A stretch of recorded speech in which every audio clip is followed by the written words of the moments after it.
C'est vrai que fermer le robinet d'eau, faire le tri sélectif des poubelles, voilà des gestes quotidiens que chacun peut faire, que chacun devrait faire en Roumanie, mais partout dans le monde, et qui contribueraient en effet à améliorer la situation de l'environnement. Ce n'est pas une affaire de chef d'État, ou ce n'est pas qu'une affaire de chef d'État.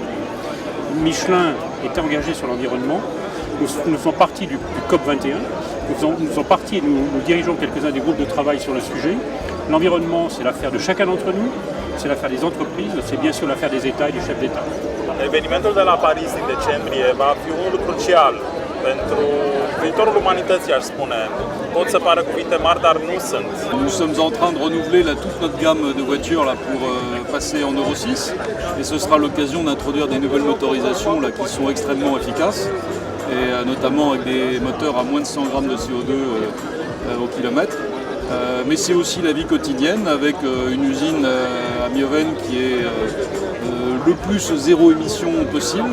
Cu cât mediul se strică, cu cât globul se încălzește, cu cât ne vom confrunta cu mai multe situații extreme din punct de vedere meteorologic, vom avea fenomene mai multe extreme și va fi mult mai greu să le gestionăm.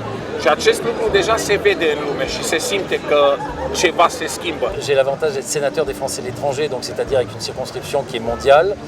Eh bien, j'envoie pas des lettres d'information quand je communique avec soit mes grands électeurs, soit avec la communauté française, j'envoie des mails tout simplement.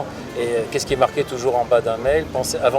Avant d'imprimer, pensez à l'environnement. Donc les gens communiquent virtuellement, je communique via les réseaux sociaux, donc des communications qui sont, j'allais dire, pauvre en carbone. Cred că fiecare cetățean în parte poate să facă ceva și să schimbe lucrurile. Spre exemplu, eu sunt un iubitor al muntelui. În fiecare vară obișnuiesc să urc pe munte. Din păcate, de foarte multe ori am văzut oameni care merg în excursie pe munte și aruncă câte o sticlă goală pe jos, lasă resturile de mâncare în vârful muntelui.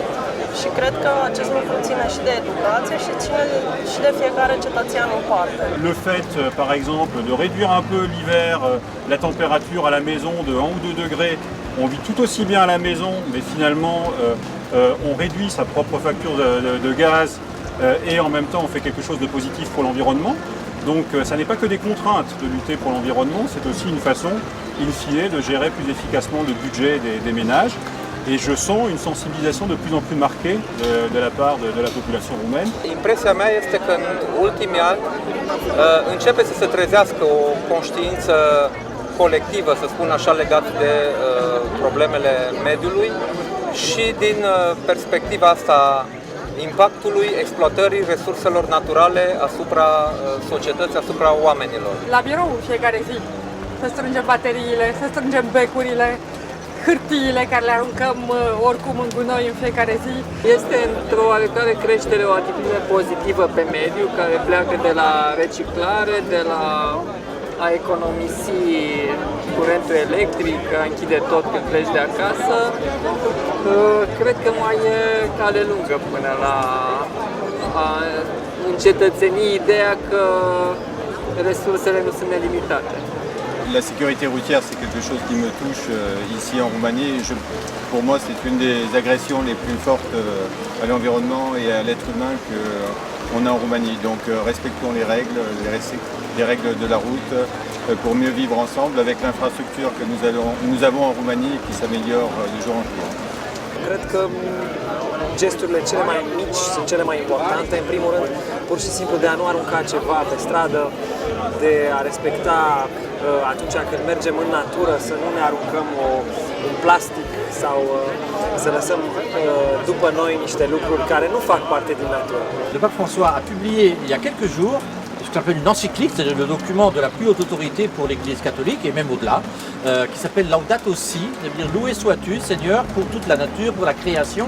Et c'est un livre de 150 pages sur la protection de l'environnement. Il a appelé ça, une encyclique sur la sauvegarde de la maison commune. Ça veut dire que la terre, notre maison commune, à tous les hommes, que nous soyons chrétiens ou pas, que nous soyons croyants ou non, et nous avons tous quelque chose à faire. Les gouvernements ont leurs responsabilités, les scientifiques ont le leur, les militants, les associations écologistes ont leurs responsabilités, mais chacun de nous peut et doit faire quelque chose. Ar trebui să lucrăm la partea educativă și să începem cu cei mai tineri și cei mai mici care înțeleg mult mai bine decât noi ceea ce înseamnă protecția mediului înconjurător. Jusqu'à maintenant, c'est nous qui imprimions les invitations de l'ambassade pour le 14 juillet. Cette année, pour la première fois, nous n'avons pas imprimé les invitations pour l'ambassade. On a été très déçus, mais on a tout à fait compris la démarche et nous l'avons soutenue. Nous avons assisté à l'ambassade dans la conception, la réalisation des invitations électroniques.